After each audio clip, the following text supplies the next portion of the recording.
지난 11월 14일 2025학년도 수학능력시험이 무사히 마무리됐습니다. 올해도 예년처럼 많은 화제거리를 낳았는데요. 그중에서도 가장 관심이 쏠린 것은 무엇보다 수능 난이도와 예상되는 입시 정보입니다. 오늘 자세한 내용 전문가 모시고 이야기 나눠보겠습니다. 입시 전문가 김윤수 원장님 나오셨습니다. 어서 오십시오. 예, 반갑습니다. 네, 반갑습니다. 이번 수험생들은 특히 올해 9월과 또 6월에 이른바 온탕과 냉탕을 네. 오갔을 정도로 많이 혼란을 빚었을 겁니다. 모의평가가 불수능과 물수능을 번갈아 이렇게 오갔는데요. 이번 수능 대비해 좀 상당히 애로사항이 많았을 것 같습니다. 수험생들의 여론은 어떻습니까? 실제 수험생들이 시험을 치르다 보면 일부만 치고 노는 학생도 있고, 네. 예, 실제 EBS에서 오후 4시 30분, 그 시험 치는 당일날 오후 4시 30분에 EBS에서 학생들이 느끼는 체감 난이도를 조사한 것이 있습니다. 네. 그 오후 4시 30분 같으면 어떻습니까? 학생들이 노지 않았다 그죠? 그 전에 그냥 일부 학생들이 시험지를 가지고서 치보고 작년에 수험생들이나 네. 아니면 올해 대학교 1학년, 2학년들이 시험을 치보고 어렵다 쉽다를 비교해놨는데 네. 그때 4시 30분까지는 매우 어렵다가 25.4%, 네. 그냥 약간 어려웠다가 23.2%로서 약 48%가 조금 어려웠다. 네. 라고 한데 반해 그 다음날 11월 15일 오전 8시에 EBS 체감 난이도를 봤더니만 학생들이 느낀 거는 62%가 어려웠다 아니면 약간 어려웠다 라고 했으니까 학생들이 봤을 때는 실제 많이 어려웠다라고 느낀 거죠. 그리고 하나 더 있는 게 어떤 거냐면은 체감 연계도 조사. EBS에서 연계도가 어떻게 됐느냐. 네. 실제 교육부에서 발표할 때는 50% 이상 연계되었다라고 했는데 실제 그날 당일날 4시 반까지는 실제 연계도가 58% 이상 나왔습니다. 하지만 학생들이 들어오고 난 다음에 그 다음날 아침 8시에는 체감 연계도가 44%밖에 안 됐다는 거죠. 그 말은 뭐냐면 학생들이 느끼는 연계도랑 그냥 편하게 그냥 시험지를 보고서 EBS랑 연계도를 따졌을 네네. 때는 한 14% 정도 차이 났다. 그러니까 시험장에서 학생들이 느끼는 EBS 체감 연계도는 생각보다 낮았다라고 말씀드릴 수 있습니다. 그러면 전문가로서 보시기에는 전체적인 이번 수능 난이도는 좀 어떻게 평가를 할 수 있을까요? 실제 수능이 한 해는 쉽게 나왔다가 한 해는 어렵게 나왔다가 한 해는 쉽게 나왔다가 네. 한 해는 어렵게 나왔기 때문에 올해는 실제 수능이 조금 쉬워질 것이다라고 예상했던 건 사실입니다. 네. 실제 국어는 지난해보다 많이 쉬워졌습니다. 네. 예, 쉬워졌다는 게 지난해 같은 경우는 만점자 국어가 언어와 매체 같은 경우는 150점이 나왔습니다. 근데 올해는 136점밖에 안 나오다 보니까 지난해보다 14점이 떨어졌다 그죠? 국어도 떨어지고 수학 미적분 같은 경우도 지난해 148점에서 올해 143점 5점 떨어지다 보니까 실제 최상위권 학생들이 있어서 올해 수능은 변별력을 확보하지 못했다. 즉 의대 정원이 증가하였고 네. 그럼 최상위권에서 변별력을 확보하지 못했다 보니까 학생들 입장에서는 정시 모집에서 최상위권에서 이변이 생길 가능성이 많다라고 말씀드릴 수 있습니다. 그리고 영어도 사실은 지난해 수능보다 조금 쉬워졌습니다. 네. 지난해 수능에서는 1등급 비율이 4.7%였는데 올해 비율은 6.2%로 약 1.5% 증가한 것으로 나타났기 때문에 대체적으로 국어, 영어, 수학이 모두 대체적으로 쉽게 출제된 시험이었다라고 말씀드릴 수 있습니다. 비교적 좀 쉬웠던 수능이었던 네. 것 같은데 그럼 그중에 가장 어려웠던 과목은 어떤 것이었을까요? 실제 올 수능에서 가장 변수도 많을 것이고 어려웠던 과목은 사회탐구 과목입니다. 사회탐구 과목이 어떠냐면은 지난해 같은 경우는 보면은 생활과 윤리 같은 경우는 지난해는 65점이었는데 네. 올해는 77점으로서 12점이나 올랐습니다. 그리고 윤리와 사상도 마찬가지 지난해 63에서 올해 73점으로 10점 이상 올라가게 된 네네. 거죠. 실제 이와 같은 현상이 생길 거라고는 미리 예상은 했었죠. 혹시 사탐론이라고 들어보셨습니까? 아니요, 처음 듣습니다. 저희 네. 때는 그런 게 없었는데 뭐죠? 네, 사탐론이란 말이 수학을 미적분이나 기하를 시험을 치른 학생이 네. 과학 탐구를 치르지 않고 사회 탐구로 바꾸는 거죠. 올 수능에서 미적분과 기하를 선택한 학생이 26만 명입니다. 그런데 순수하게 과학 탐구를 선택한 학생은 19만 명밖에 안 됩니다. 7만 명이 사회 탐구로 옮겨갔든지 네. 아니면 한 과목을 사탐을 신청한 학생이죠. 그러면 전체 26만 명 중에 7만 명이면 약 20%가 넘는다 그죠? 그러면 그 학생들이 쉽게 말하면 최하위권 학생들 8, 9등급짜리 학생들이 사회탐구로 넘어가다 보니까 어떻습니까?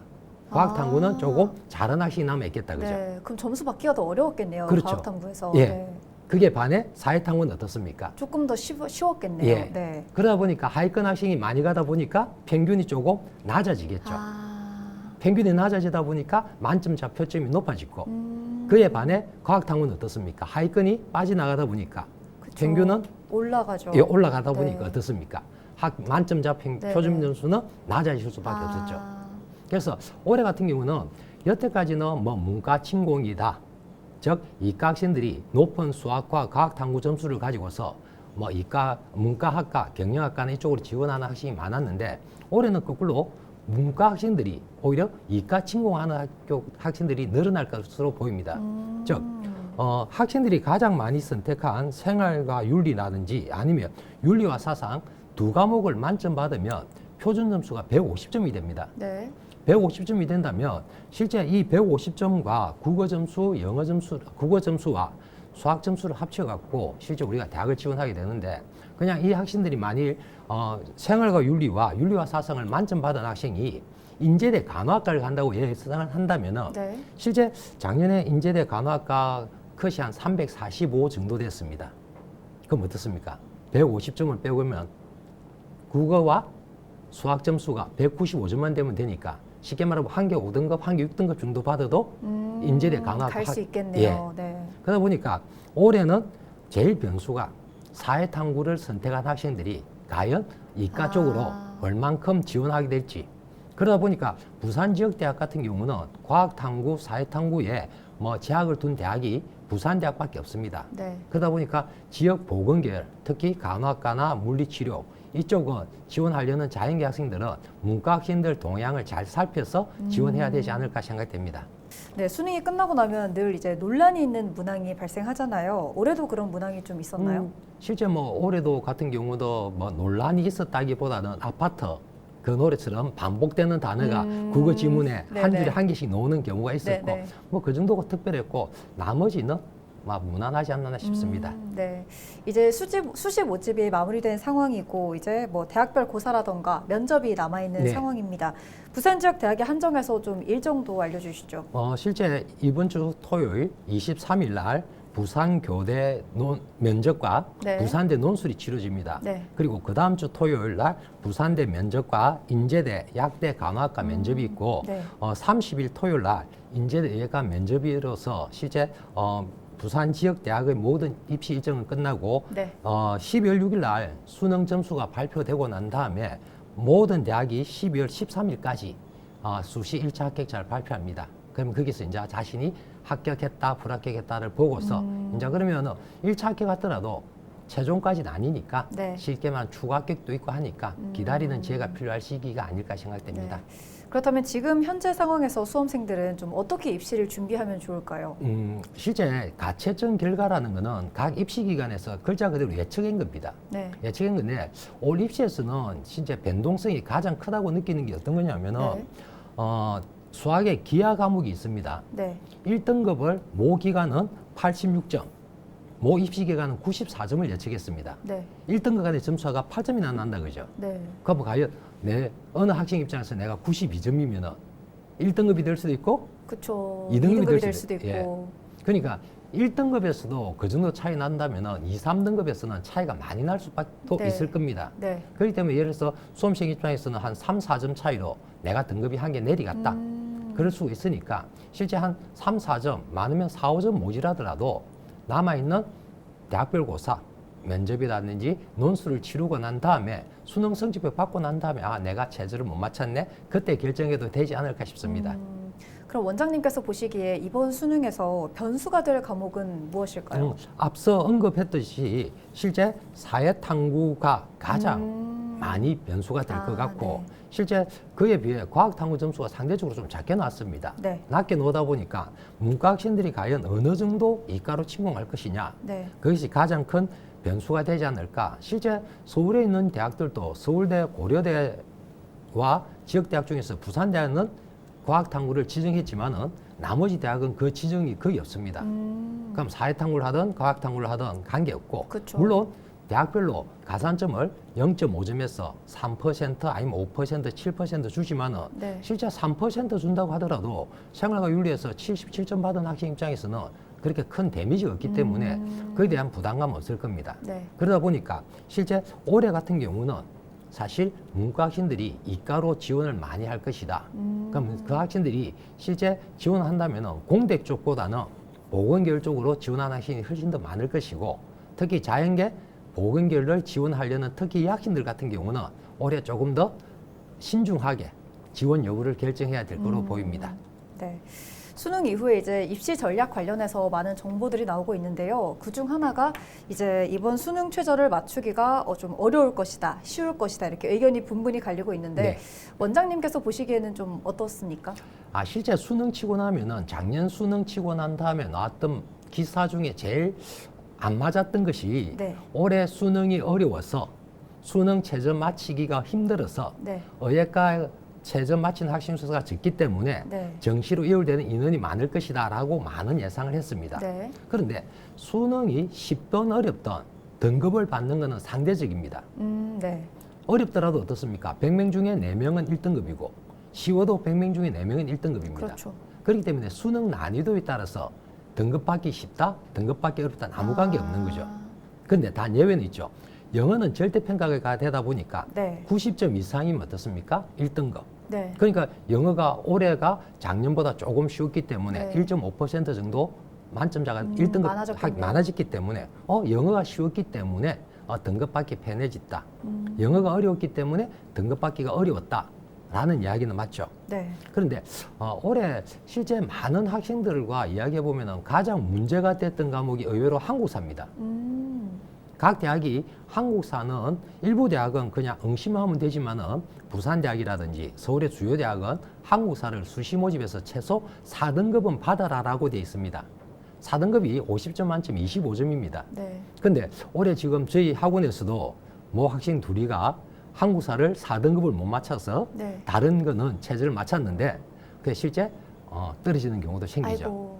그렇기 때문에 지금 이제 올해 고등학교 2학년이나 고등학교 1학년 학생들은 한국사 공부를 조금 더 많이 해야 되지 않을까. 또 실제 영어 시험을 치르고 난 다음에 학생들이 느낀 거는 영어 듣기가 어려웠다. 네. 라는 말도 많이 하고 있기 때문에 지금 현재 고1, 고2들은 영어 듣기도 조금 신경을 기울여야 되지 않을까 생각됩니다. 네. 말씀해 주신 것처럼 이제 수능이 보통 물수능, 불수능 이렇게 오가지 않습니까? 네. 그러면 이제 2026년에 수능을 칠 지금 고2 학생들은 네. 자기가 수능을 칠 때는 이제 좀 수능이 어렵게 나오지 않을까 걱정할 수도 있을 것 같은데 어떨까요? 근데 실제 뭐 물불 왔다 갔다 실제 그냥 국어 같은 경우를 보면은 2022는 어려웠고 네. 23 쉬웠고 24 어렵고 25 쉽게 출제되다 보니까 쉽다 어렵다 쉽다 어렵다가 되는데 실제 또 그러면 다른 관점에서 수학 관점에서 보면은 또 이게 또 꼭 맞는 건 아니고 그렇기 때문에 이게 뭐 물불이 아니고 실제 평가원에서는 6월 모의평가와 9월 모의평가를 치르고 난 다음에 올해 학생들의 수능 학업 능력을 파악하고 난 다음에 수능 문제를 출제하다 보니까 물이 될지 불이 될지 아니면 학생들이 말하는 용암 마그마 수능이 될지는 네. 실제 내년 돼봐야 알지 그 난이도를 지금 예측하기는 상당히 힘들지 않을까 생각됩니다. 네.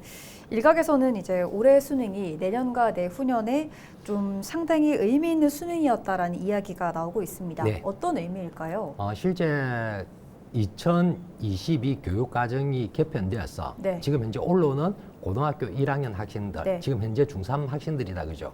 그 학생들은 입시가 완전히 개편됩니다. 개편되다 보니까 지금 현재 고등학교 1학년들, 즉 올로는 고등학교 2학년들이다 그죠? 네. 그 학생들 입장에서는 재수하기가 굉장히 힘들어집니다. 힘들어진다는 게 실제 시험 치는 과목이 국어, 지금 현재는 국어, 영어, 수학, 자연계 학생들은 과학탐구 중에서 2개, 아니면 사회탐구 중에서 문과는 사회탐구 중에서 2개를 치르든지 아니면 가탐 하나, 사탐 하나 17개 과목 중에서 2과목을 선택하면 되는데 지금 현재 중학교 3학년들이 시험을 치를 때는 국영수 똑같이 치르고 사회탐구도 공통과학도 공통으로 치릅니다. 그럼 지금 현재 학생들은 어떻습니까? 사회탐구 2과목만 배우다가 그쵸. 아니면 과학탐구 2과목만 시험 치다가 실제는 과학탐구도 4과목을 다 해야 되고 또 사회탐구를 치러야 되다 보니까 거기에 대한 부담감 때문에 올해 그렇죠. 고등학교 1학년들은 재수하기 굉장히 힘들어지지 않을까 그러면 거꾸로 말하면 중3 학생들은 조금 더 편한 입시가 될 수 있다. 그러면 고등학교 지금 현재 2학년에서 3학년 올라가는 입장에서는 어떻습니까? 삼수에 대한 부담감이 크죠. 커진다, 그죠? 네. 그러다 보니까 지금 현재 고1들은 재수에 대한 부담감, 고2들은 삼수에 대한 부담감 때문에 실제 뭐 농담 삼아 재수는 필수고 삼수는 아이고야. 부모님 동의하에 해야지만이 뭐 의예과 간다라는 이야기 있는데 만일 지금 현재 고등학교 2학년들은 네. 삼수에 대한 부담감, 가면 고1들은 재수에 대한 부담감이 있다 보니까 어찌 보면 중학교 3학년 학생들이 조금 편한 입시가 될 수 있죠. 네. 예. 그렇군요. 그렇다면 이제 내년과 내후년 수능을 준비하는 수험생들은 그럼 특히 어떤 과목에 조금 더 힘을 쓰면 좋을까요? 실제 제가 학생들한테 이야기할 때 네. 만일 지금 국어, 영어, 수학, 탐구 학원을 다니고 있다면 제일 먼저 학원을 그만둬야 된다면 제일 먼저 영어 학원을 그만두라고 합니다. 아, 그만두라고요? 예. 왜죠? 만약 4개 중에서 네. 예를 들어서 뭐 시간이 모자라서 네. 학원을 지금 4개 다니고 있는데 네. 그 중에 3개밖에 못 다닌다. 못 다니는 형편이 되었다. 라고 했을 때는 실제 영어 과목을 제일 먼저 혼자 할 수 있으니까 네. 영어 과목, 그 다음에 탐구 과목, 그 다음 수학, 제일 끝까지 공부해야 될 게 국어 과목이라고 이야기합니다. 아, 네. 네, 사실 국어라는 게 중학교 지금 현재 실제 뭐 문해력이 떨어진다라는 이야기를 많이 하고 있는데 그렇죠. 실제 우리네 학생들이 책도 안 읽고 또 갑자기 중학교에서 고등학교 올라가다 보니까 어떻습니까? 지문도 길어지고 네. 안 그래도 영어 단어도 모르고 한글 단어도 다 뭐 어휘력이 약한데 문장이 길어지니까 어떻습니까? 더 힘들죠. 예. 그러다 보니까 국어를 실제 포기하는 학생들도 지금 많이 나타나고 있습니다. 근데 수능에서 제일 끝에 발목 잡는 과목은 영어 수학이 아닌 국어이기 때문에 실제 국어 같은 경우는 어렸을 때부터 열심히 해야 되지 않을까. 실제 초등학교 부산 지역 같은 경우하고 수도권 서울하고 비교했을 때 가장 큰 차이는 국어 학원의 개수가 아닐까. 네. 저 부산도 공부 좀 잘하는 학군지 지역 가면은 국어학원이 많은데 반해 조금 뭐 공부가 조금 떨어지는 지역 가면은 국어학원이 거의 없습니다. 그만큼 국어를 등한시하다 보니까 네. 실제 그런 결과 생기지 않나 싶고 국어 시험들이 하시는 말씀 중에 재밌는 말이 올해는 수도권에 있는 애들은 대박쳤다. 국어 공부를 많이 한 애들은 예, 국어 공부를 왜 그러냐면은 이번에 중세 국어에서 네. 중세 국어 문법이 3개나 나왔습니다. 그거 엄청 어려운데. 네. 그게 엄청 어려운데 네. 실제 저희 세대는 중세 국어 문법이 훨씬 쉬웠습니다. 아, 네. 그만큼 공부 많이 했기 때문에. 네, 네. 근데 수도권에 있는 학원 같은 경우는 그 문법을 강의를 했던 학원도 많고 또 부산 지역 애들은 어떠냐면 상대적으로 학원 다니도 학원에서 그 이야기 했겠죠. 근데 학원 안 다니는 학생이 워낙 많다 보니까 네. 학교 수업에서 과연 고전 문법을 제대로 수업해 줬을까? 아, 그러다 보니 상대적으로 지방 애들이 올해 국어 성적이 상대적으로 나쁘지 않을까라고 네. 이야기하시는 국어 시험이 있었습니다. 그렇군요. 마지막으로 이번 수능 이후 이제 미래로 한 걸음 더 내딛는 수험생들에게 입시 전문가로서 당부하고 싶은 말씀이 있다면 어떤 걸까요? 실제 제 애가 3명인데 네. 애 셋 중에 자기 전공을 살리고 있는 애는 막내는 아직 대학 다니고 있기 때문에 네네. 둘째 2명 다 한 명은 사분대 나와서 입학 4년간을 하고 있으니까 뭐 전공 살리다고 할 수 있겠지만 네. 둘째는 건축학과를 졸업해서 지금 프로그램을 하고 있으니까 네. 전공 살린 것도 아니다 그죠? 그렇기 때문에 대학 가서 지가 뭐가 재밌는지 재밌는 거 찾을 수 있는 기회가 많기 때문에 네. 꼭 이과라고 목맬 필요 없고 네. 자신이 원하는 걸 다시 한 번 더 찾아봐서 자신이 원하는 학과가 어떤가인지를 찾아서 다시 한 번 더 신중히 나중에 학과를 고르는 지혜가 필요하지 않을까 생각됩니다. 네, 이번 수험생들이 수능을 계기로 조금 더 단단해졌길 바라면서 오늘 네. 말씀 여기까지 듣겠습니다. 네. 고맙습니다. 네, 감사합니다. 네, 2006년 대입 수능부터 매년 수험생들은 답안지에 필적 확인 문구를 수기로 씁니다. 주로 우리말의 아름다움을 살리면서 수험생들에게 감동과 격려 또 위로를 전할 수 있는 글귀로 한동안 화제가 되는데요. 올해의 필적 확인 문구는 저 넓은 세상에서 큰 꿈을 펼쳐라 였습니다. 이번 수능이 모든 수험생들에게 꿈을 펼칠 날개가 되었길 바라며 오늘 헬로 이슈 토크는 여기서 마치겠습니다. 시청해주신 여러분 고맙습니다.